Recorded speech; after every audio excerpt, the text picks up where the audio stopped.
Radish microgreens deliver an explosion of flavor and nutrients with almost no effort. I'll show you 3 easy ways to grow them: soil, hydroponics, and a simple grow mat. You'll be harvesting these tiny powerhouses in no time. Ready to boost your health? Let's grow some radish microgreens.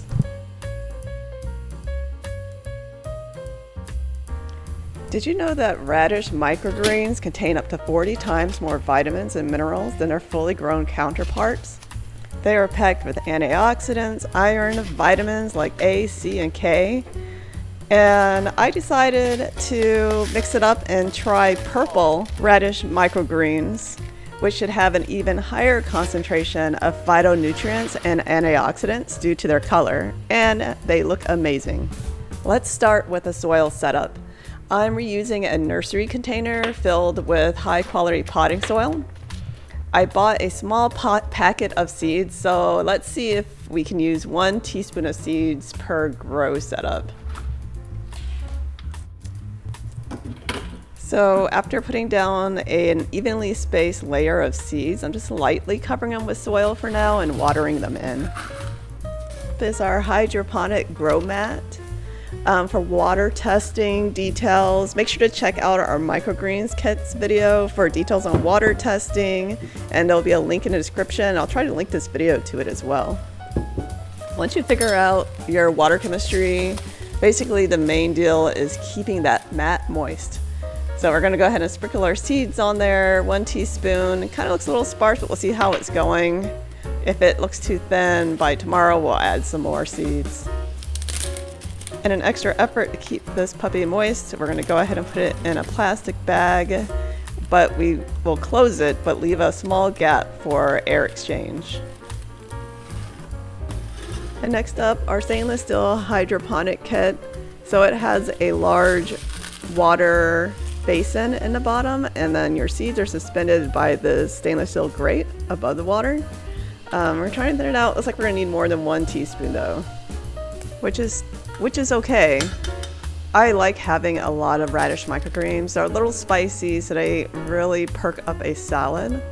And a denser grow will hold up your microgreens as they're growing, so that they're all going straight up. And unlike broccoli in our last microgreen video, radish microgreens are actually quite large, like the plant themselves. And I always underestimate how big they're going to be and tend to overcrowd them. So this time I'm leaving space in between each seed. And we're also going to put these guys in a bag and spray and leave a gap for humidity. Since this is our setup day, we will put them on the grow rack with the lights turned off. Day 1, soil setup. Well, it looks like as the seeds took up water and started to swell, they pushed up through the soil.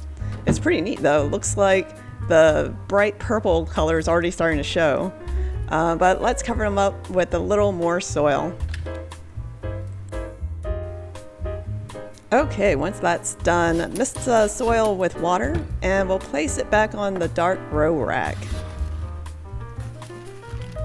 The grow mat kit is still nice and moist looking, and the bag has fine droplets all over it.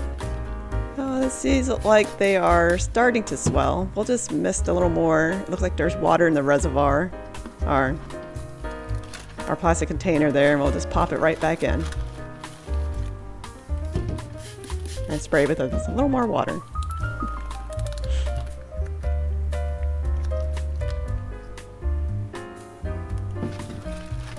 All right, our stainless steel hydroponic set.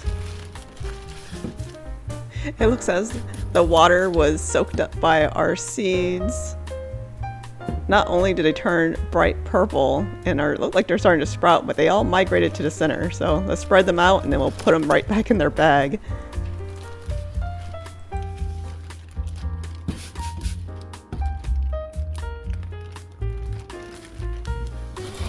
All right, day 2, and it looks like we have some seedlings starting to pop up through our soil setup. But I love radish microgreens. They're always so fast. They grow super fast and they're like toothsome It's like fast growing food is a favorite. Our hydroponic grow mat, it looks like it's doing okay. It's kind of catching up to the others. It may be struggling a tad, but we'll put it back in its bag just in case.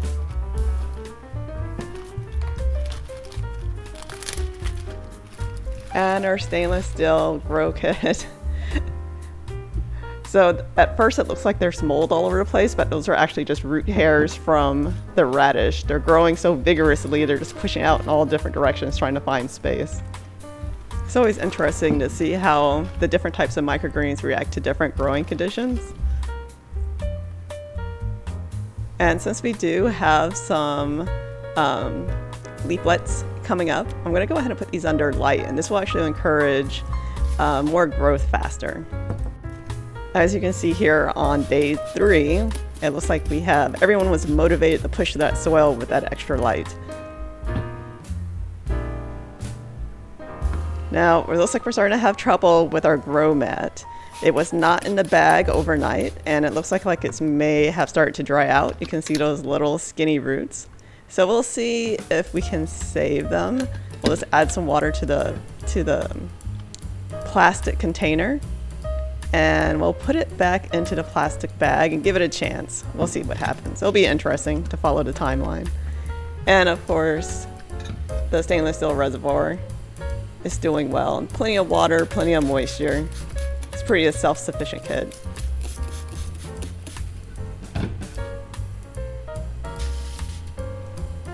All right, day 4, and we're starting to see substantial growth. I mean, if you really wanted to, you could start to harvest at this stage. I like to let them go a little bit longer until they're a bit bigger, but it's nice to have something growing inside. And our grow mat, it looks like only the seeds around the perimeter have rebounded, perhaps a few in the middle. You know, the larger seeds of radishes just need more moisture, and it's always more challenging to keep them hydrated, especially on the grow mats. And here is our stainless steel system. It has been a little warmer, so let's check the water reservoir. Larger seeds, a lot more metabolism going on here, so more byproducts, and our water's looking a little cloudy. So let's go ahead and change it out. But the roots look great. They're nice and white and healthy. So I'll show you how I make a solution to keep the roots healthy and not being overgrown with a bacterial film. So we're going to add it in our purified water.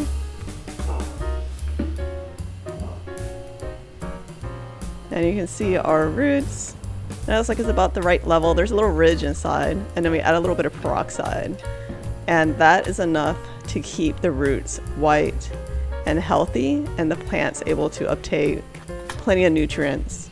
And at this stage, I have to say, growing this many radish microgreens, it was they have their own little odor, and it's one of the nutrients that they're known for. All right, day 5, and these guys are ready to start harvesting. They're nice, and they're a couple inches tall. You can see the purple is like mixed with green, and it's just a really interesting microgreen. They're very pungent, and you could probably harvest over the next couple of days here, just until you start to see the true leaves, because that's when our nutrients are starting to be diminished. So day 5 on our hydroponic mat, struggling. We'll have to reset that one and see how it goes. Maybe we can just try something a little different. So here's our do-over. This time I left it inside of the bag the entire 5 days. And let's see how they did. Much better. So being a larger seed, radish microgreens kind of struggle on the mat, but you can get around it by just babying them, putting them in the plastic bag for at least 4 days. Always keep water in the bottom here. So these look good, and we're starting to see leaves. So I'm gonna put this one in under the grow lights with the lights on outside of the plastic bag because we don't want mold to start. And they kind of have their own little microenvironment in there now. They're all up and together. They look nice and moist. I just added extra water to the plastic container to make up for the fact that they were not in the plastic bag. And if you're looking for more microgreen growing inspiration, check out our grow guide. I'll drop it in the description below. All right, and here they are. You can see my lush pea microgreens next to them. And you can see in one day, almost completely dry. So they need a lot of water. All right, let's take a closer look. There we go, much better. I also used more seeds this time too, so they weren't hanging out in the wind by themselves on the mat. And you can see as we're trimming, they're nice and healthy, fresh, there's no mold. Just good looking, fresh microgreens. And once you get your system down, I love doing microgreens indoors in the middle of summer when it's super duper hot here in Arizona, or even in the middle of winter. There's times when things just grow a little slow. And it's just nice to have something growing in the house. It gives you a nice sense of accomplishment, and it's very relaxing. And you get to have some food that you know exactly what went into it and what was on it. So thanks for hanging out with us. Make sure to like and subscribe, and check out our newsletter. I'll put a link in the description.